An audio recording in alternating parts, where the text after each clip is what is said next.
You're listening to Lyfe and Shyt. I'm Daneyel Walker. And I'm Tommy Walker. Join us as we talk about our journey overcoming fears, boundaries, marriage, family, lifestyle, business, and whatever other shit you can think of. We're individuals that came together to create one unit with one mind and one goal.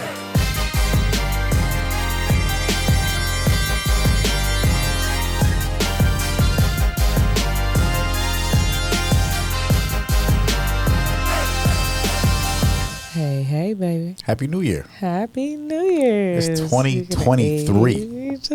Yes, it is. 2023.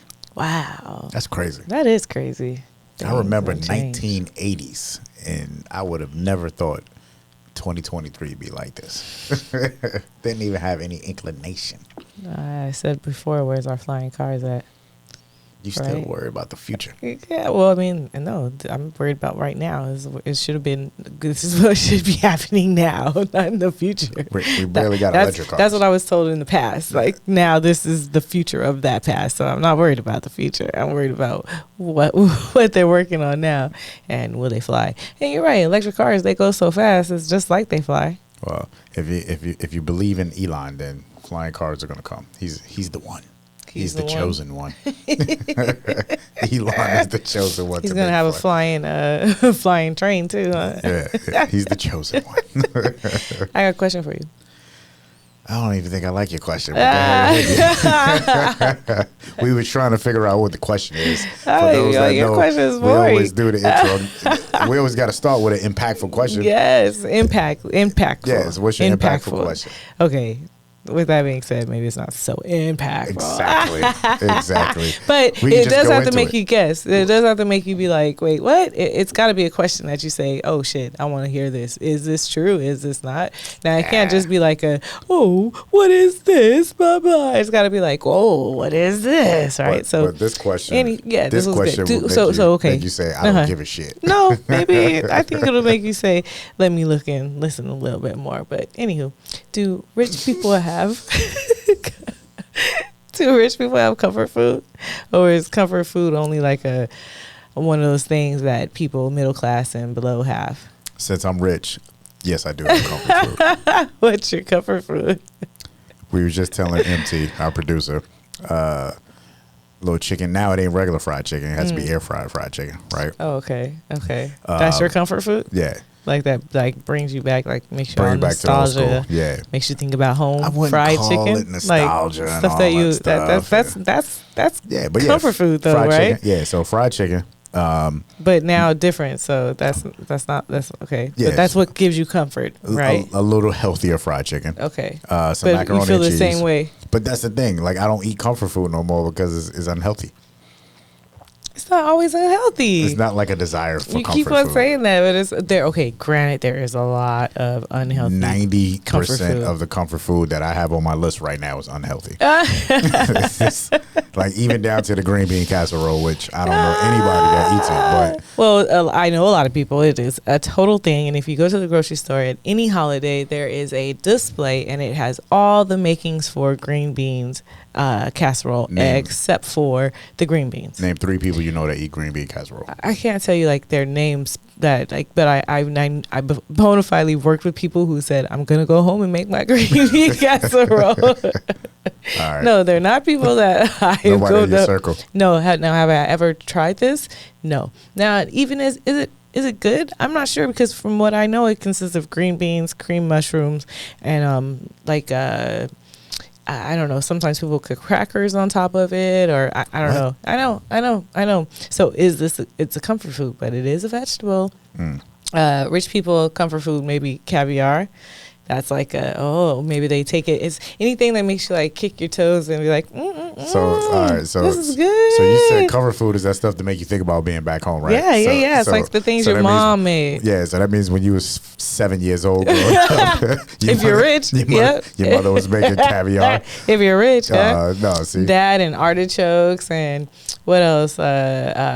Brussels sprouts. Like shoot, I didn't start eating Brussels sprouts until I was like you're 40. You're talking about the wealthy, like the wealthy that was born into money. Yeah, I'm saying that's probably their comfort food. Maybe it's God. That's why I hated this question.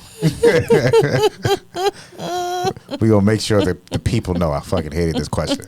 Now, comfort. What is comfort food? Okay. Right, comfort food. That's what he wanted to ask. That's the question he wanted to ask. Everybody knows what comfort food is. No, everybody does not know what comfort food is, because you're like, oh, what is comfort food? All you keep saying is it's sweets. No, it's not sweets, but it's or not good for you. It's high in carbs, right? Okay. It's food that is high in carbohydrates usually, right? So you think of comfort food, you're thinking about stuff like pizza, stuff like what Thais loves all the time, that shepherd's pie.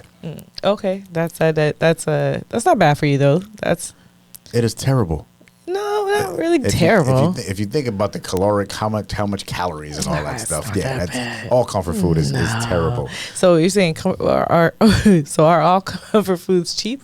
Well, except for like caviar and. So if you think about, like how you said, it's like growing up, right? If you think about comfort food, it's stuff that you grew up on. Now, when you look at my house, the way I grew up, it was stuff that my mother made, and of course, we didn't have, like, there wasn't like a Whole Foods back in those days, right? There wasn't no Sprouts like from where we grew up. We went to Seatown, and when you go to Seatown, you get whatever Seatown has to offer, and usually you use coupons and you got stuff on discounts.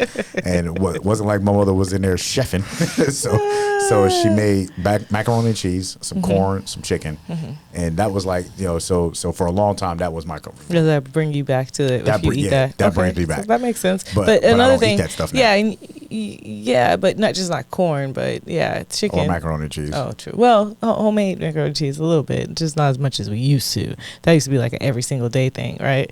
But yeah, you're right. It's not only just a at home thing though. I think comfort food to me and my experience is like McDonald's, right? McDonald's. if I get a Big Mac, and I haven't had one because it's one of those things that it does definitely takes me back. You telling on us right now? Yeah, but we have one like I promise, like maybe once every 3 months, if that, right? And when we eat it, we're quiet and we're just like macking down, and we get French fries and share. Or if we do it and the other one wasn't with us, then we're like, we feel guilty, like we cheated. Guess what I did? But while we're eating, that feeling that we get, that nostalgic, like, oh man, this is so good. That's something else. Now things like macaroni and cheese, I feel like my whole life I've had it a different way. So it is one of those things that's just kind of traditional, but not a comfort food to me. But I believe that that's a comfort food. What else do you think is another comfort food? So you got things like pizza. So now, pizza, yes, yeah, right. Oh man, American comfort food, right? Pizza, spaghetti. So when you asked, was it cheap? For the most part, it's inexpensive dishes, right? Now, you have some people that would just throw shit together. Yeah. Right. Like a goulash. Yeah. That's also a comfort food for some people. Unfortunately. Yeah. But I'm glad I wasn't raised like that. Like we didn't have goulash. Beef stew. Mashed potatoes. Yes, mashed potatoes. Yeah, beef. Like I love beef stew. Yep, lasagna.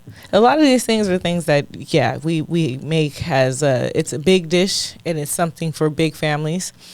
So it is something that you make all the time, right? These are dinners that can go a long way as well. So you can make a big pot of stew, and it can last for the whole week, maybe, or even half a week, especially if you have a big old family. Yeah, 1000%. A big old thing of spaghetti and meatballs, and you're like, okay, this is what we got, what we got. Yep.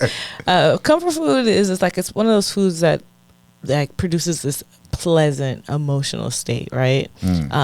Like I say, ice cream. Emotional state. Okay. Like ice cream. It's something about ice cream. If like me and my mom or me and my girls or like me and my homegirls, it's like, let's get ice cream. And it's just, once you get it, it's like, like when everybody's quiet and we're all kind of vibing together and it's like, oh, that's good. That's like a super, super comfort food. And every culture have their comfort food, right? This is true. So if you look at America's comfort food, you might get upset. So, because everybody in America does not eat buffalo mac and cheese, right? Like, yeah, buffalo. Yeah, that's the truth to me. I'm like, are you serious? Buffalo mac and cheese is considered American comfort food, but it's all your different twists, right? So it's mac and cheese, but then however you want to do mac and cheese might be your thing. But when you go into different countries, like everybody have their comfort food, and it's mostly you see it around traditional times, right? For Christmas, when we're down in Mexico or our Mexican friends, they're doing pozole or tamales, like that's their comfort food. So depending on who you are, where you are, your comfort food is different. But I guarantee you, it's all still high calories and carbs. But it's that stuff that brings you back home, right? It's that old traditional cooking. And it's true. And then the cool thing is about comfort food is it's usually passed down, right? It's like things cultural. It's things that's passed down. You know how to make things, the right ingredients. And that's the kick of it, right? Because it's passed down, that's where the comfort really, really comes in. You know what I mean? Because not only do, like you said, the recipes are passed down. So not only do you have the recipe that's been passed down, you have that experience of when it was cooked, how it was cooked. Perhaps you cooked it with your mother in the kitchen. Maybe she made it every like you said, every Christmas. So like now you feel that good feeling about it. So there's all these emotions that are also connected. Also, you're able to pass down your culture. You kind of keep things the same way. Okay, so great grandma always fried chicken, or like we were just talking about thing that I've done for the last 17 years, even before we were married or together, so maybe even like 20 years now, always made greens and black eyed peas on January 1st. So the first day our meal is always consists of those items, which are comfort foods, and I don't make them on Christmas so we don't have them double.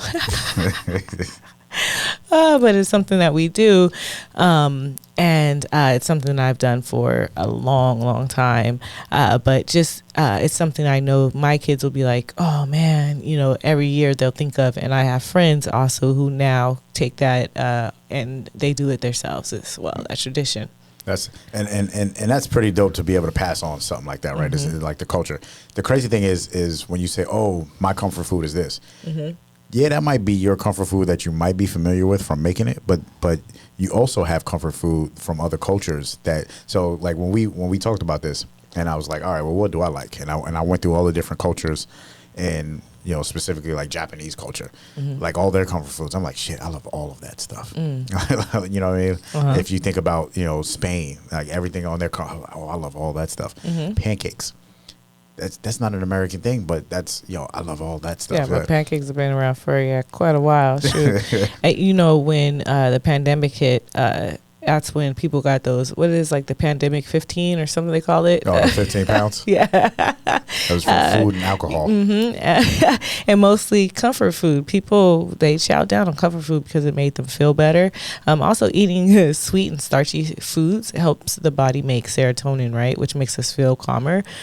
So comfort foods not only taste good, they actually lessen like the impact of stress hormones in our body.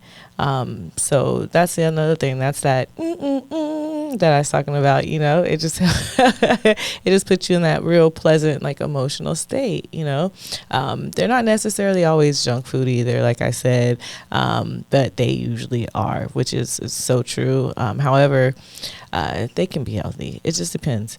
You can, like I said, create your comfort food for your family however you want it to be. I have a friend, she makes spaghetti, and she puts probably like a big ass bag of greens inside of it, not like regular greens but like mixed greens and all kinds inside of the spaghetti. And she feeds her kids avocados for snacks. So I mean, like they're babies, right? And they're just like gobbing down on avocado, and she's like, "Oh, it's rich in oils and grease and and all the good things that avocados are good in." But her kids will now have that as their comfort food, right? So it's all about what we teach and all about what we give to our kids and what we take, right? But if you want to have that fresh apple pie as a comfort food, and then yeah, exactly. See, that it makes you feel good. But one thing is that you're not a food person anyways, so that's different. But traditional foods are passed down from generation to generation, and I feel like comfort foods are generally traditional foods. Immigrants, they brought their foods and things that they made from their country here. And like I said before, to kind of keep it going, they continue to do it. It's a symbol of culture, and it's one of those things that helps you feel familiar in an unfamiliar place. That's 1,000%. Growing up in New York and being a part of different cultures from, we had our Jamaican friends, our Haitian friends, our Chinese friends. Like our comfort food was very diverse. And then, of course, you had whatever mom made at home. Yeah. So definitely comfort food is one of those things that will never go away. And as much as I make jokes of it, and I don't really have one that like I make all the time, but, I definitely love my comfort food opportunities. And I love the cultural differences in all the comfort foods, because then I get to dabble in every single last one of them. And I like how you said it kind of relieves you from different stress. It kind of brings you back down to earth, right? Makes you be more grounded, because it's like, oh, this is what I remember as a kid. Back when everything was innocent, there was no stress, there was no responsibilities. Yeah. This brings me back to that. So if you're listening to this, the whole point of this is, when you're thinking about, how the stresses of life and how things are and how do I get back to normality, it starts as just the simplest thing is, what kind of food you put in your body, what kind of things that you're doing, what kind of love, that you're showing yourself. And when you think about things that bring you back to that innocence, comfort food is one of those ones that you could think about, something that just help you and trigger like, oh shit, let me go back to this one thing that will help me. It's those simple things in life that we tend to forget about. We made fun of what the question was, oh, what does rich people eat for comfort food? But what we're really trying to say is, we all came from this place where it was mom and dad, or it was mom, and this is what they did to make us happy. They gave us whatever our favorite thing was. Just reach back and get back into that. Yeah, and also be mindful of your ability to be able to create comfort food for your children and your family, and what that is, and when they reflect back how they feel. Comfort food isn't just something. It's not just something about. It's not just about eating something because you enjoy it, right? It's intertwined with the aspect of one's life through emotions, memory, and culture, which is exactly what you said. To have those memories and to build that culture within your family is amazing. When we move out of our childhood home, everything is unfamiliar, but a way to preserve and to keep whatever you got from home is to prepare those meals like your grandma did, and also it's a way to kind of keep that person alive if someone's passed on. A way to keep their spirit close, or to keep them, is to prepare the dish that they always prepared the way that they did. To me, comfort food is definitely a value. It is something that is important, and it's something that I love to eat. Super dope. Is that your final thought? My final thought. Love you. I love you. It's life and shit. Life and shit. Do us a favor. If you enjoyed this episode, please subscribe. Leave a review. Let us know what your thoughts are. That's the only way that this show is going to be successful. And we appreciate you. Talk with you next time.